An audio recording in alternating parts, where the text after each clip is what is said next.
Assalamualaikum warahmatullahi wabarakatuh.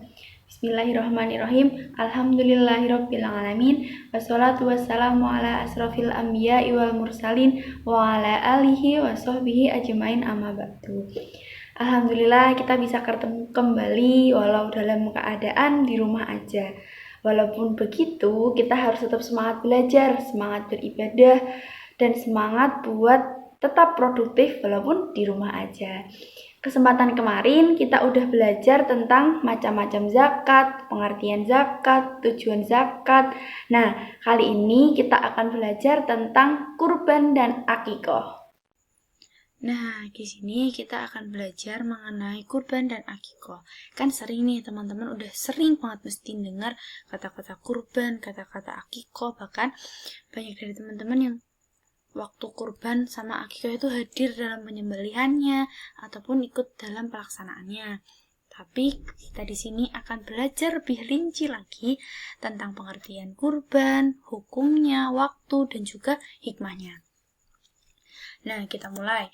Yang pertama yaitu tentang pengertian kurban. Nah, kurban sendiri itu berasal dari kata koroba yang artinya dekat. Sedangkan menurut syariat kurban berarti hewan yang disembelih dengan niat beribadah untuk mendekatkan diri kepada Allah Subhanahu wa taala dengan syarat-syarat dan waktu tertentu. Nah, itu tadi pengertian dari kurban. Nah, kalau hukum kurban itu sendiri, beberapa ulama berpendapat bahwa kurban itu hukumnya wajib, tapi banyak ulama juga yang menyatakan bahwa kurban itu sunnah muakkad. Kenapa bisa begitu? Karena apabila alasan kenapa kurban itu bisa wajib, yaitu apabila kalau seseorang itu memiliki nazar. Nah, dan nazarnya itu yaitu membeli hewan yang hewan tersebut diniatkan untuk berkurban. Nah, disitulah makanya hukumnya kurban itu jadi wajib gitu. Kemudian waktu dan tempat menyembelih kurban. Waktunya kapan sih kalau menyembelih hewan kurban itu? Nah, waktunya untuk menyembelih hewan kurban yaitu setelah selesai sholat Idul Adha sampai sebelum terbenamnya matahari pada tanggal 13 Zulhijjah. Jadi, kalau sebelum dilaksanakannya sholat Idul Adha udah menyembelih, itu dikatakan bukan menyembelih hewan kurban, tapi menyembelih hewan biasa untuk dikonsumsi seperti biasanya. Tapi kalau yang dikatakan kurban itu setelah selesainya sholat Idul Adha sampai 3 hari tasyrik, yaitu sampai tanggal 13 Zulhijjah. Kemudian di mana tempat untuk menyembelih hewan kurban, yaitu tempatnya ada dianjurkan sebaiknya di dekat tempat pelaksanaan sholat Idul Adha. Makanya kan sering banget kita lihat kalau sholat Idul Adha itu penyembelihan hewan kurban itu dilaksanakan di lapangan ataupun di dekat masjid-masjid yang menyelenggarakan sholat Idul Adha. Nah, apa aja ketentuan dari hewan-hewan kurban? Apakah seluruh hewan itu bisa dikatakan sebagai hewan kurban? Nah, hewan yang masuk kategori ketentuan hewan kurban yaitu yang pertama itu ada unta, kemudian sapi, kerbau, dan kambing atau domba. Nah, kambing itu sendiri, kambing ataupun domba hanya untuk berkurban satu orang saja, tapi kalau untuk seekor unta, sapi, ataupun kerbau itu 7 orang. Jadi semisal ibu kurban, habis itu kurbannya ibu satu sendiri ini dihitung sebagai kurban kambing. Tapi kalau kurban sapi itu harus dengan 7 orang yang lain, seperti itu. Nah, kemudian apakah kalau semua hewan ternak itu unta, sapi, kerbau, dan kambing itu bisa dikurbankan? Ternyata tidak, bahwa hewan ternak itu bisa dikurbankan kalau juga masuk ketentuan cukup umur.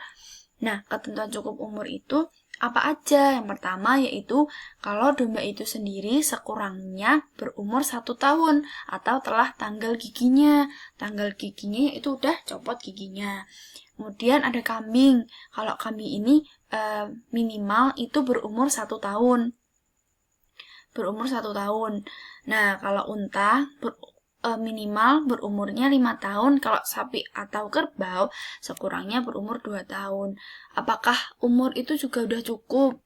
Tapi ternyata enggak juga, bahwa setelah cukupnya umur, bahwa diperlukan juga hewan tersebut itu enggak cacat. Cacat apa aja, baik karena kakinya pincang, karena badannya terlalu kurus, ataupun karena telinganya cuma satu, ataupun juga bisa ekornya putus, ataupun karena hewan tersebut sedang sakit. Itu tidak masuk kategori hewan yang cukup hewan yang cocok untuk disembelih, pas untuk disahkan untuk disembelih.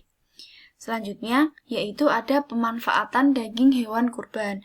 Nah, daging hewan kurban ini dibagikan berupa daging mentah. Jadi pada saat setelah disembelih dibagikannya secara mentah. Tapi satu ekor daging kurban itu dibaginya untuk dengan ketentuan bagaimana?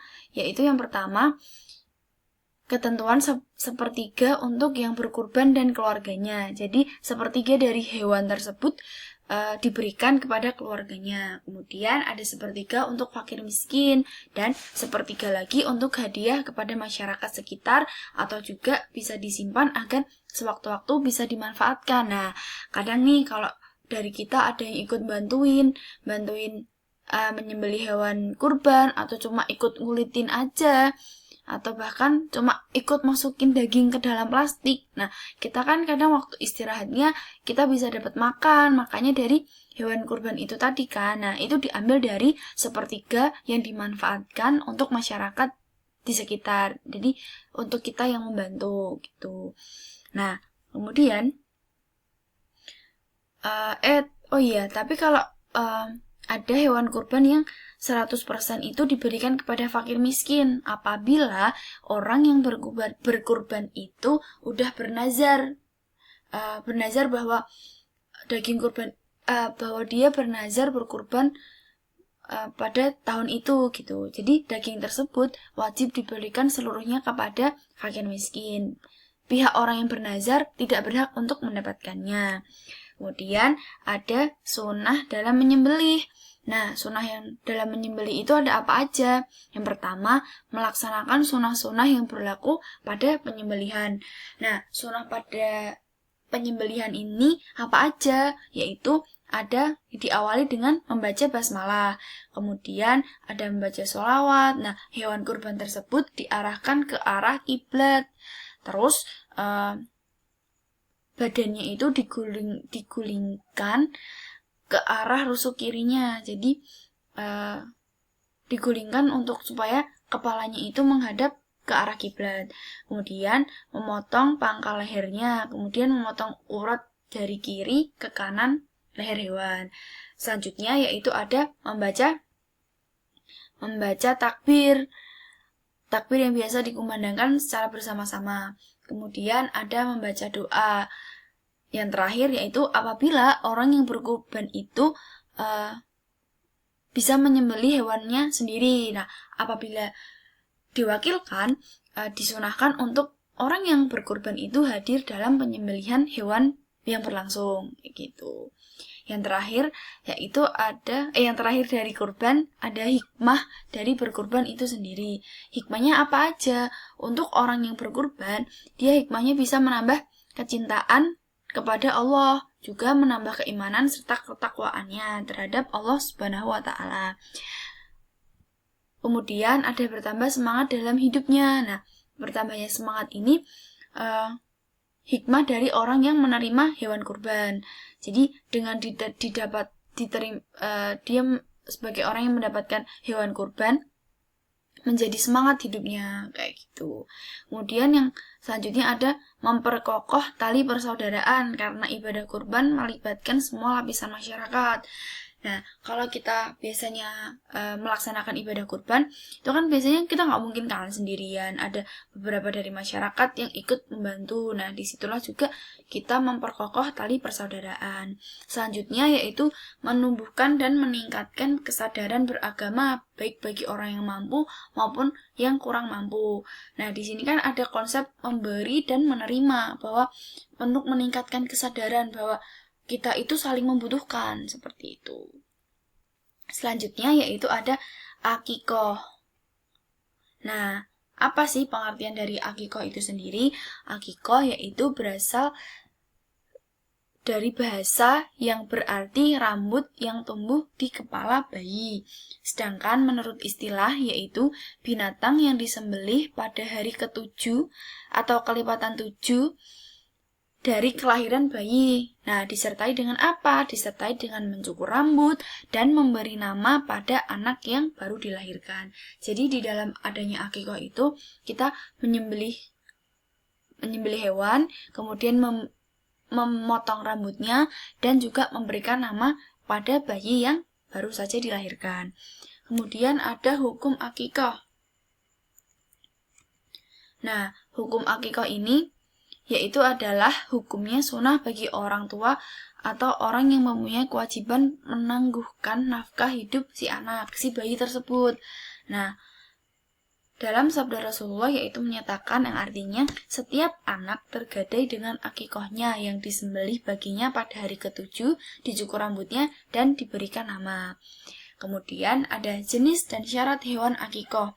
Nah, akikoh untuk anak laki-laki ini yaitu berupa 2 ekor kambing dan untuk anak perempuan yaitu 1 ekor saja.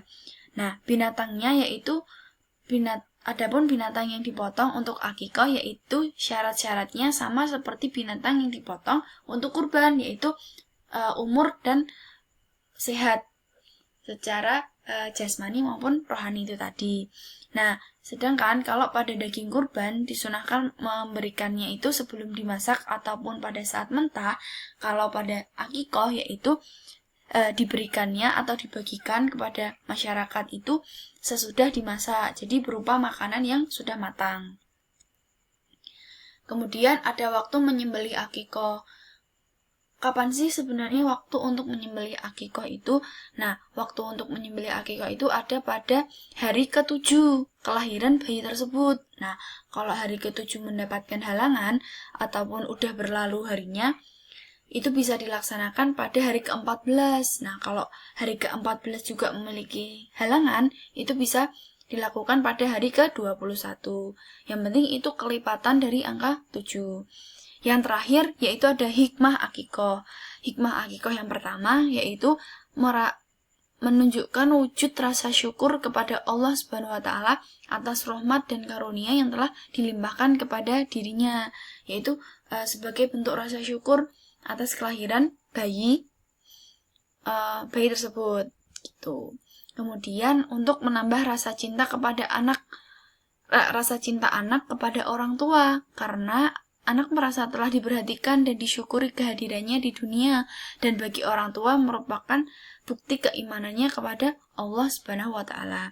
Hikmah yang terakhir yaitu mewujudkan hubungan yang baik dengan tetangga dan sanak saudara yang ikut merasakan kegembiraan dengan lahirnya seorang anak karena mereka mendapat bagian dari akikoh. Nah, kalau akikoh kan dibagikan secara masak, secara daging yang telah matang. Berarti disitulah mewujudkan hubungan antara yang memberi dan yang menerima. Sehingga dengan akikoh itu mewujudkan persaudaraan yang lebih erat lagi, bahwa ikut merasakan kebahagiaan. Begitu. Alhamdulillahirrabbilalamin, kita udah selesai belajar tentang kurban dan akikoh. Semoga ilmu yang kita dapatkan bisa bermanfaat, bisa untuk diri kita sendiri ataupun untuk orang banyak. Selesainya video ini, Ibu udah ngirim beberapa pertanyaan di Google Classroom. Bisa dijawab dan dikumpulkan paling lambat minggu depan. Apabila ada yang ditanyakan, bisa ditulis juga di kolom komentar pribadi. Nanti akan Ibu bahas pada pertemuan selanjutnya. Cukup sekian dari Ibu. Tetap jaga kesehatan, tetap belajar di rumah aja. Jangan kemana-mana. Tetap lakukan hal yang produktif, yang bermanfaat. Kurang lebihnya mohon maaf. Wassalamualaikum warahmatullahi wabarakatuh.